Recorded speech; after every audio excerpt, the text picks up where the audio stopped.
읽고 맞으면 O, 틀리면 X에 표시하세요. So if the statement is true, check the box marked O. And if the statement is false, check the box marked X. So number 1, 복도에 물건을 두지 맙시다. 복도에 물건을 두지 맙시다. Let's not put things in the hallway. The answer is O. O. Okay, so sa O, that's right. Number 2, 오늘 계단을 청소하려고 합시다. 오늘 계단을 청소하려고 합시다. Let's try to clean the stairs today. The answer is wrong. Why wrong? 청소하려고 합시다.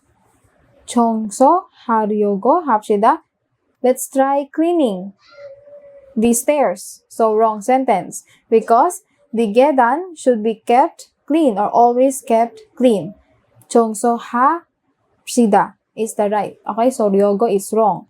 Number 3. 제가 먼저 샤워실을 사용합시다. 제가 먼저 샤워실을, so I first shower room 사용, use 합시다. So let me use the shower first. The answer is wrong. So X. Why? Kasi dapat atong sayong ang mali. Ako'y jongso ha, or good, or after using the shower room, you should keep it clean. Okay? 합시다 is, this is a wrong. This one is wrong. Okay? So, number 4. 기숙사에 친구를 데리고 오지 맙시다. 기숙사에 dormitory 친구, friend, 데리고 오지 맙시다 is correct. Okay? So, O. Why O? Kasi 기숙사에 친구를 데리고 오지 or coming or bringing your friend in the dormitory is not, or you should not bring. 지 맙시다. Okay, so it's a no. So not, do not bring your friends, or you cannot bring your friends in the dormitory. And lastly, number 5. 시설물이 파손되면 관리인에게 이야기합시다. 시설물이 파손되면 관리인에게 이야기합시다. So if anything in the facility is damaged, talk to the manager. Okay, 이야기합시다. So the answer is O. Okay, kasi dapat kapag may nasirang facility, dapat kausapin na o i-report agad sa kwarin. Okay, so sa facility. Okay? Now, we will learn the vocabulary about the air conditioning and heating. 냉난방기. 냉방. 냉방. Air conditioning. Okay? So, air conditioning is an action. So, air conditioning. So, his aircon conditioning. Iba pa yung aircon. Okay? So, 냉방, you are air conditioning. It's a verb. Air conditioning. Okay? 냉방. Iba pa yung aircon, ha? So, air conditioning, 냉방. It's the process of like opening the aircon. So, your air conditioning. Okay? Next. 에어컨. 에어컨. So, this is the aircon. 에어컨. 에어컨. Air conditioner. aircon. 선풍기. 선풍기. Fan. 선풍기. Fan. Electric fan. 난방, 난방, Heating. Okay? Heating. Kasi in Korea, so sobrang lamig, kailangan na nila ng heater. Ito yung heater. 전기 난로, 전기 난로, Electric heater. Okay? So need nila yan. Especially on winter. 전기 난로. Heating, 난방. 전기장판, 전기장판, Electric blanket. Okay, so electric blanket. 스위치를 켜다, 스위치를 켜다, To turn on the switch. 켜다. On. Switchy. Switch. To turn on the switch. 스위치를 켜다. 스위치를 끄다, 스위치를 끄다, To turn off the switch. 스위치를 끄다. Okay, turn off. 켜다. On.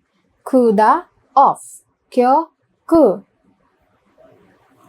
플러그를 꽂다, 플러그를 꽂다, To plug in. 꽂다. To plug in. 플러그.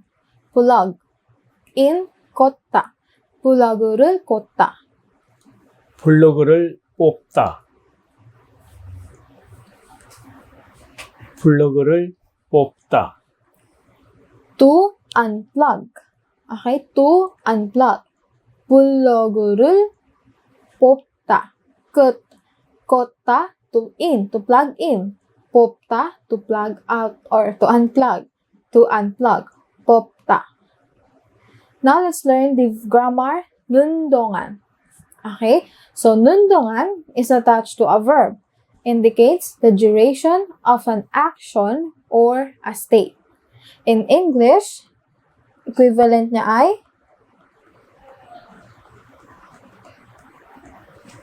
while. Okay? While. 눈동안. While. Okay? So in other words, this is used to indicate the length of time when a certain action or behavior begins and lasting until it ends after a verb. Okay? So while. Duration of an action. Indicate the length of time or duration of an action. So let's see some examples. 냉방을 하는 동안 창문을 열면 안 돼요. 얼른 창문을 닫을게요. 냉방을 means air conditioning. Air conditioning 하는 동안 while air conditioning 창문을 열면 안 돼요. 열면 안 돼요. So you should not open the windows, 창문, while air conditioning is in use or while air conditioning. 얼른 창문을 닫을게요. So I'll close the window quickly. 얼른, quickly, or right away, 얼른.